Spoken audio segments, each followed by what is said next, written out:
할렐루야. 한 주간 평안하셨습니까? 오늘 얼굴을 뵈니 다 얼굴이 피셨어요.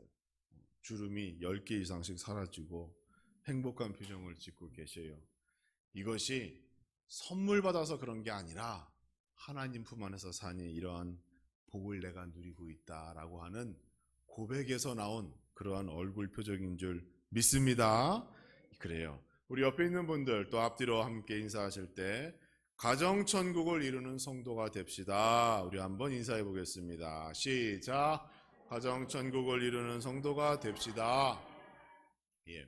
5월달은 가정천국을 이루는 달, 경험하는 달, 그렇죠?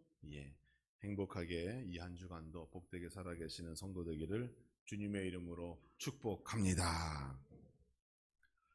교회 안에서 우리가 신앙생활을 하다 보면 종종 나도 모르게 저지르는 실수가 있습니다. 무엇을 생각하고 또 무엇을 바라볼 때마다 나도 모르게 이분법적인 사고방식으로 그것을 판단하고 생각하고 말하는 실수를 하게 돼요. 의인과 죄인, 생명과 사망, 교회와 세상, 자꾸 우리가 말씀을 통하여 신앙생활을 통하여 이런 것들을 생각하다 보면 나도 모르게 이것이 판단의 기준이 되어서 어느새 나도 내 편과 내 편, 우리 편과 상대편으로 나누어서 생각하는 실수를 저지르게 되는 겁니다. 그렇죠? 교회 연합회에서 무슨 소풍을 가도 저는 항상 얘기하는 게 똑같은 도시락 구해서 똑같이 먹어야 연합이지 왜 각자 먹냐. 저기는 불고기 먹을 때 이쪽은 치킨 먹고, 그렇죠? 그러니까 서로 먹고 싶어서 멍하니 쳐다보고 그러지 말자라고 제가 그렇게 얘기를 했어요. 그러던 중에 제가 연합회 회장이 되었는데 코로나가 터져서 제 뜻을 펼치지도 못하고 2년이라는 시간을 빼앗겨 버렸어요. 아쉬워 죽겠어요. 교회도 우리 교회, 너희 교회 경쟁하고 그래요. 그러면 안 되는 거잖아요. 우리가 살다 보면 이러한 실수를 하게 되는 거예요. 그런데 여기에는 이유가 있어요. 가장 큰 이유는 구원에 관련된 문제를 우리가 매일 접하고 살다 보니까 나도 모르게 이런 생각을 하는 거예요. 우리가 장차 하나님 앞에 설 때 심판대 앞에서 하나님 우편에 서는 사람, 하나님 좌편에 서는 사람, 구원받는 사람, 구원받지 못하는 사람, 이런 불변의 진리를 이미 알고 있기 때문에 나도 모르게 세상을 볼 때 의인과 죄인으로 나누어 보고 상대방을 비난하고 비판하는 그러한 습관을 나도 모르게 가지게 되었다는 거죠. 구원의 은혜를 그들보다 먼저 받은 사람으로서 우리는 그들을 바라볼 때 과연 그렇게 바라보고 행동하는 것이 맞는 것인가 한번 진지하게 생각해 봐야 합니다. 그들이 여전히 그들의 말과 행동이 죄의 자리에서 하는 그러한 것이라 할지라도 우리 스스로 아군과 적군을 나누고 우리 편과 상대편을 가르고 상대를 정죄하는 것이 과연 하나님 뜻에 맞는 성도의 삶의 모습일까 한번 생각해 봐야 하는 거예요. 현재 한국 사회는 진영 논리에 깊이 빠져 있습니다. 사회적으로 얼마나 불안한지 몰라요. 우리 편이 하는 말은 다 맞다고 그래요. 상대편이 하는 말은 다 틀렸대요, 무조건. 우리 편 아니면 다 적으로 봅니다. 그래서 이 대한민국 사회가 얼마나 많은 갈등과 오해가 있고 또 거기에 얼마나 많은 시간과 에너지를 지금도 소비하고 있잖아요. 교회와 가정은 이러한 잘못으로부터 벗어나야 할 줄 믿습니다.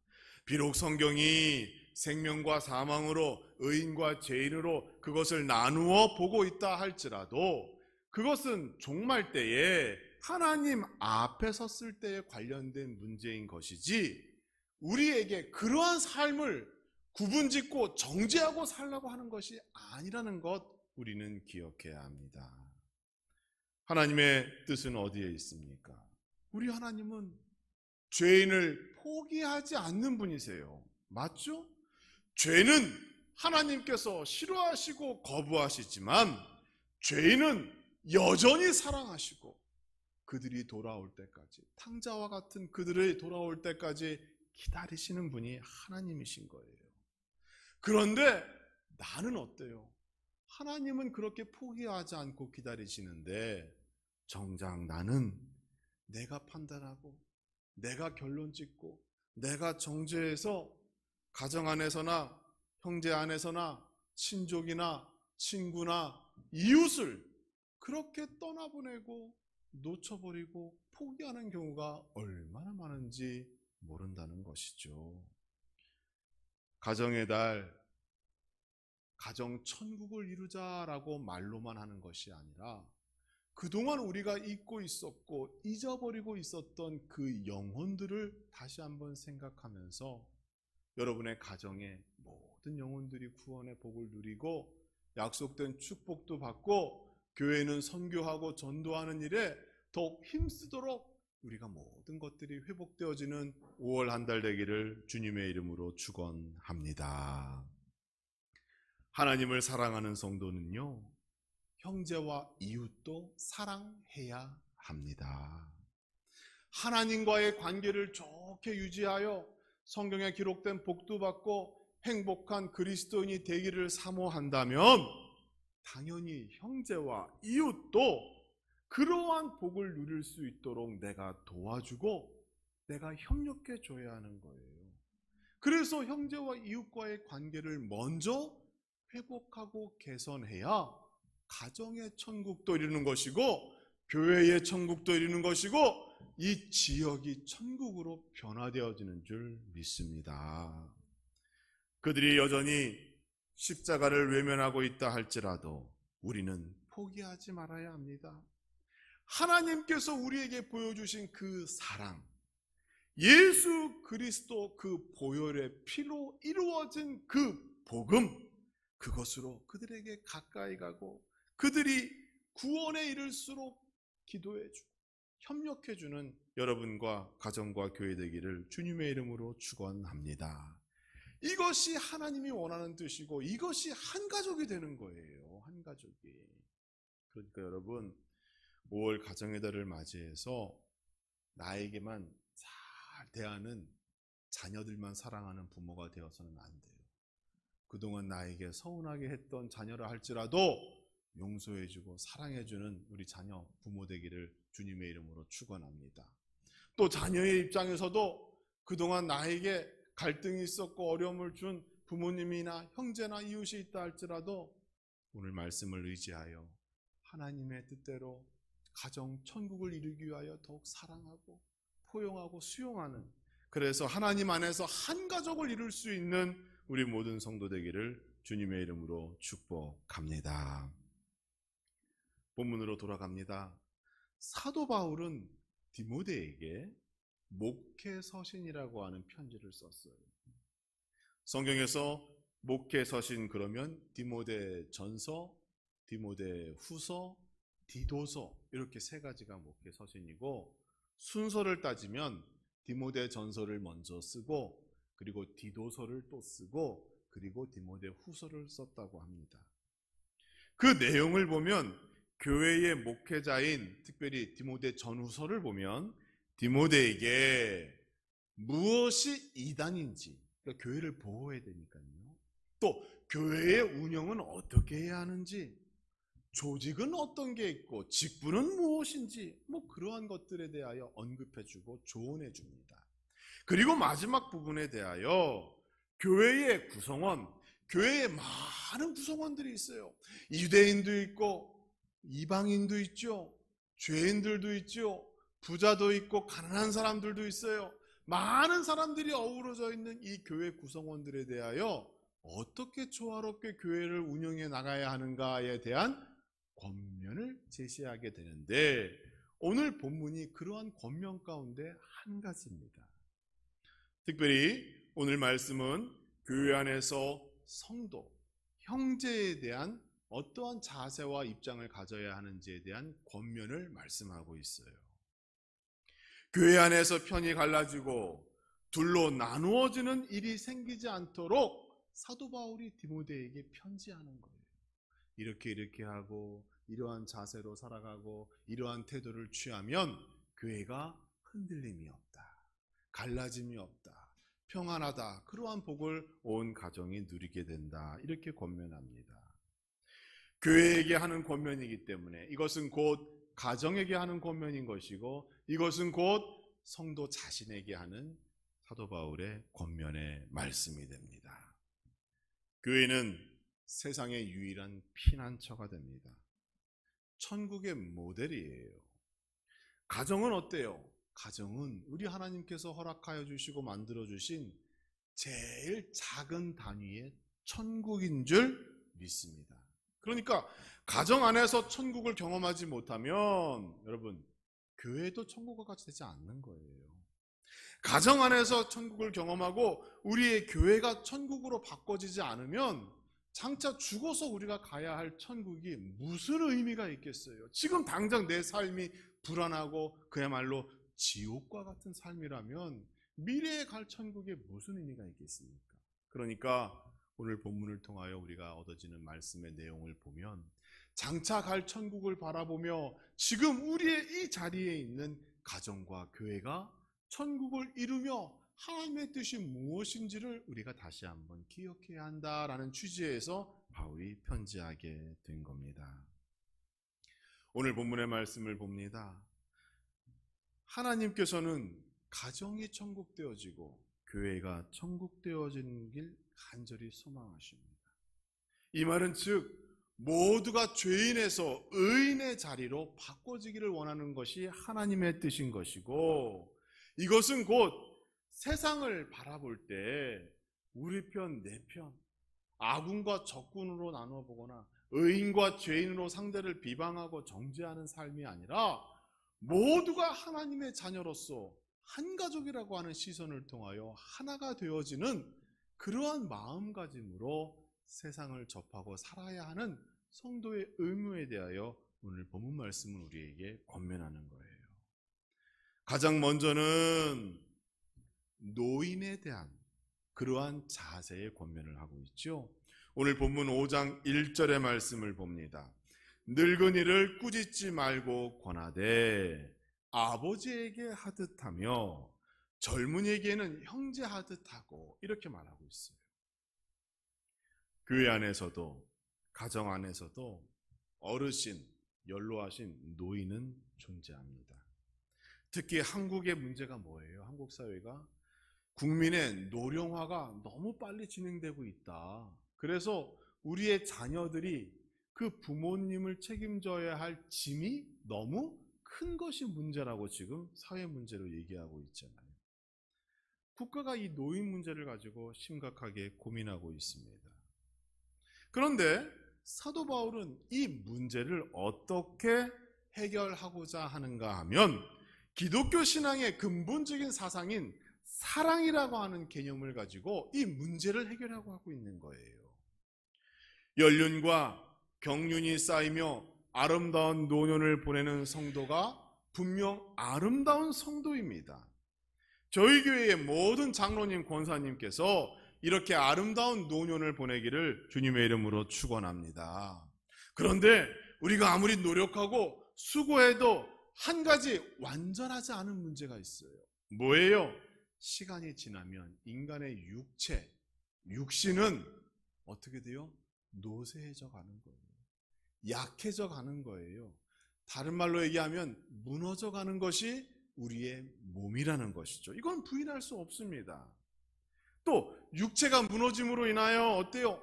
정신과 마음도 이전 같지 않은 게 현실적인 거예요. 이게 바로 인간의 한계입니다. 무엇을 말하고 있어요? 누구나 노인이 되어지고 누구나 노년기를 맞이하는 것, 그것이 우리 인간의 인생인 것이고, 이것은 곧 우리도 언젠간 나의 말과 행동에 실수와 잘못을 할 수 있다라는 것을 성경과 그리고 우리가 기억해야 합니다. 우리는 생각하죠.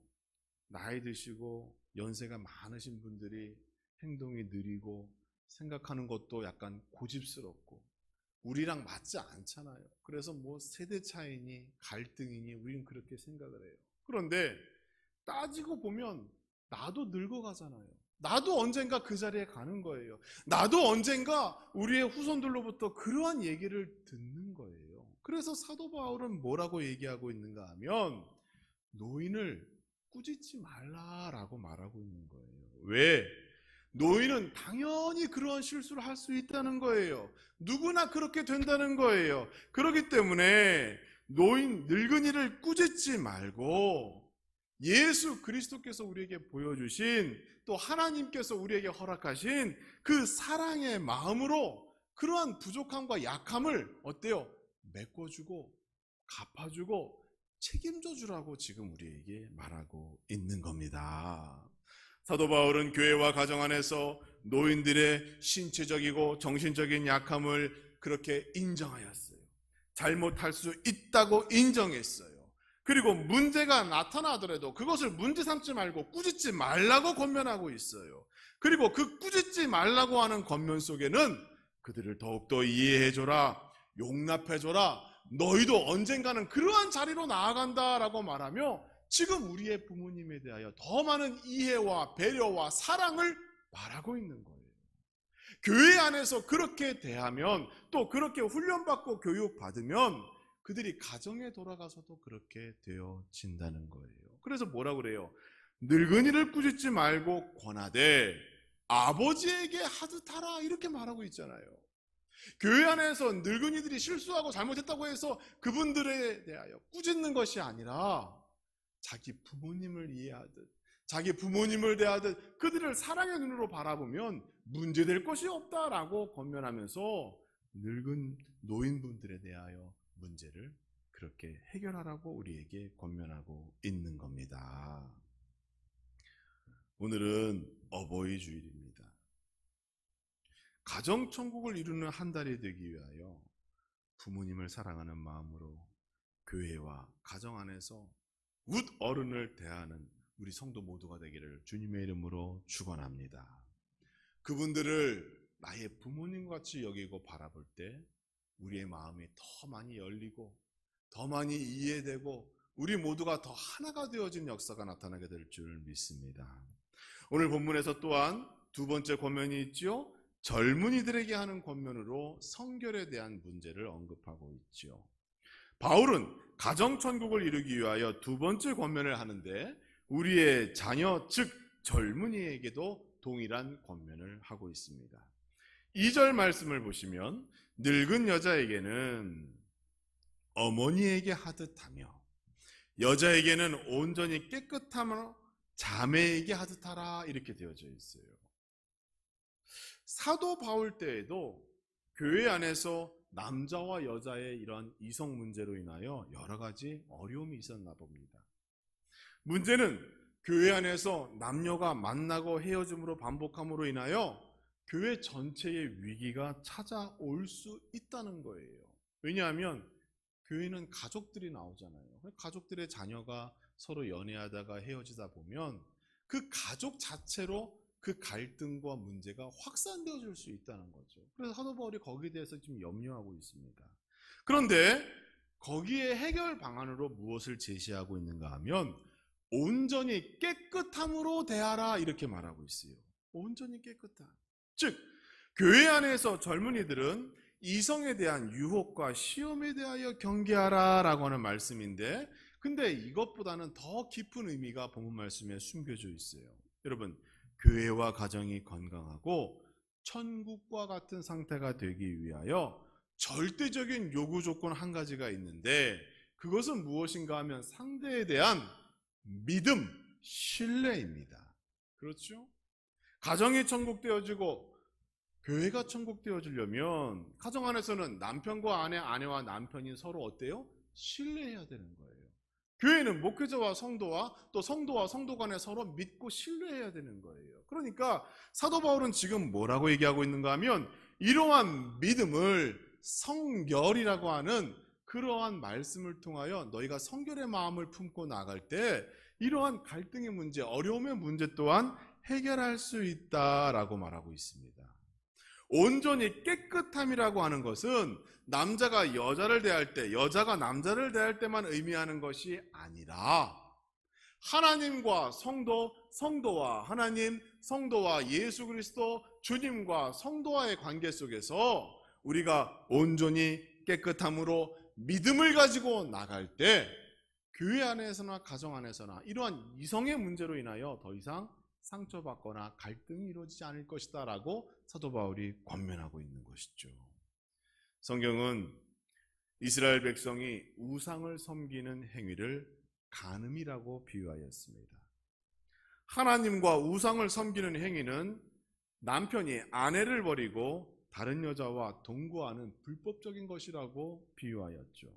따라서 본문에서 온전히 깨끗하게 상대를 대한다라는 것은 교회 안에서 이성 간의 건전한 교제뿐만 말하는 것이 아니라 성도가 하나님과의 관계 속에서, 가정에서 부부 간의 관계 속에서, 가정 안에서 부모와 자녀들 간의 관계 속에서 순결하고 정직하게 서로를 대하며 믿음과 신뢰를 잃지 않을 때 비로소 가정천국, 교회의 천국이 완성되어지는 것이라고 사도 바울은 권면하고 있는 겁니다. 사랑하는 성도 여러분, 가정천국을 이루기 위하여 서로를 더욱더 신뢰하시고 믿으시는 성도 되기를 주님의 이름으로 축원합니다. 인간은 누구나 약하고 누구나 죄인이에요. 때로는 실수하고 잘못한다 할지라도 용서하고 사랑하여 상대방의 상처를 감싸주고 덮어줄 수 있는 우리 성도 되어서 결국은 이 놀라운 온전하고 그리고 깨끗함으로 가정천국을 이루시는 모든 성도의 가정 되기를 주님의 이름으로 축복합니다. 사도 바울은 본문에서 후반절에 많은 비중을 통하여 한 가지 더 언급하고 있는 것이 있죠. 소외된 계층에 대한 권면도 잃지 않고 있습니다.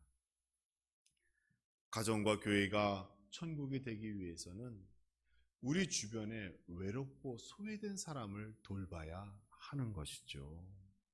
본문에서는 그 예로 과부에 대하여 말씀하고 있어요.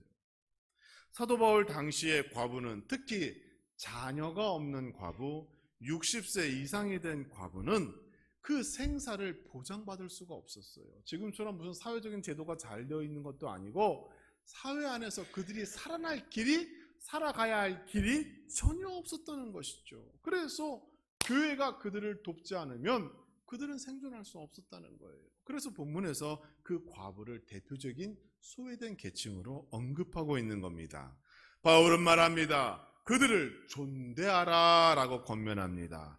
그리고 동시에 그들에게 두 가지 조건을 말하고 있는데, 첫째는 과부는 그 가정에서 먼저 자녀들에게 효를 제공받아야 하는 것이고, 그것이 이루어지지 않으면 교회가 그 가정의 자녀들에게 가르치고 교육하라 이렇게 권면하고 있어요.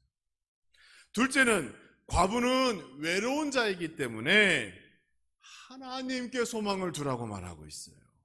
나는 약하니까, 나는 가진 것이 없으니까 이러한 생각으로 자기를 더 초라하게 하는 것이 아니라 하나님의 자녀로 하나님께 소망을 두고 당당하게 인생을 살아가라고 권면하는 거예요. 그러니까 여러분, 혼자 되신 분들은 더 잘 입어야 돼요. 더 잘 드셔야 돼요. 더 많이 자녀들에게 사랑받아야 하는 거예요. 그게 하나님의 뜻인 거예요. 그러니까 자녀들은요, 홀로 되신 부모님 더 잘해드려야 되는 겁니다. 그게 하나님의 뜻이고 그것이 자녀에게 약속하신 축복을 받는 길임을 잊지 말아야 합니다. 하나님의 뜻이 어디에 있는지 더욱 분명해졌습니다. 하나님께서는 과부와 같이 소외되고 힘없는 자, 그들 모두를 교회와 가정이 도와야 한다고, 책임져야 한다고 말씀하고 있습니다. 천국에서는 나도 없고 너도 없습니다. 하나님 자녀로서 우리 모두만 있는 거예요. 천국은 내 편과 내 편이 있는 것이 아니라 우리 모두가 하나님의 편이 되는 장소예요. 따라서 천국의 모델되는 교회와 가정은 이것을 살아있을 때 배우고 실천해야 할 책임이 우리 안에 있는 줄 믿습니다. 사랑하는 성도 여러분, 장차 천국에 들어가 우리가 경험해야 할 그러한 기쁨들, 행복감들, 가정과 교회 안에서 먼저 경험하는 그러한 성도 되기를 주님의 이름으로 축원합니다. 가정 천국의 시작, 어디서부터 가능한가요? 지금 내가 서 있는 이 장소, 교회와 가정 안에서부터 시작되어야 합니다. 내 편과 상대편을 가르는 것이 아니라 우리 모두가 하나님의 편이다라는 것 기억하시기 바랍니다. 노인을 자신의 부모와 같이 여기고 사랑하며 이해하는 성도 되기를 축원합니다. 온전히 깨끗함으로 하나님과 또 부부간에, 부모와 자식 간에, 성도 간에 믿고 신뢰하는 일을 더욱더 힘쓰시기를 주님의 이름으로 축원합니다. 그리고 마지막으로 과부와 같이 소외되고 우리의 도움과 관심이 필요한 가정을 도우시고 우리 모든 교회가 정말로 천국을 이루는 하나님의 사랑의 공동체로 변해가는 여러분과 이 교회 되기를 주님의 이름으로 축원합니다.